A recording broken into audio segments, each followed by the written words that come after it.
ஆமாண்டா, அதான்டா எங்களுக்கும் தெரியும். அத எப்படிடா?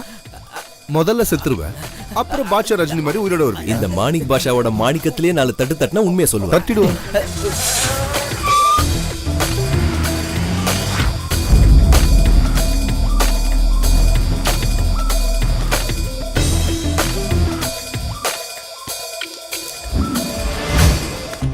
சுகுமார், ஒன்ன பரதன் கொண்டு தூக்குல மாட்டினத நான் ஷூட் பண்ண அதை ஊரே டிவில பாத்துச்சு. ஓகே, ஆனா கொஞ்ச நேரத்துல நீ உயிரோட அவர் கூட இருக்க. அதை பார்த்து ஜனங்க கன்ஃபியூஸ் ஆனாங்க. நாங்களும் தான். அந்த கன்ஃபியூஷனை நாங்க தீக்க போறது இல்ல, அதை உண்மையாக்க போறோம். அதே இடத்துல அதே கைத்துல நீ பொணமா அங்க தொங்க போற. நாங்க அதை லைட்டிங்லாம் செட் பண்ணி ஷூட் பண்ணி எங்க சேனல்ல காட்ட போறோம்.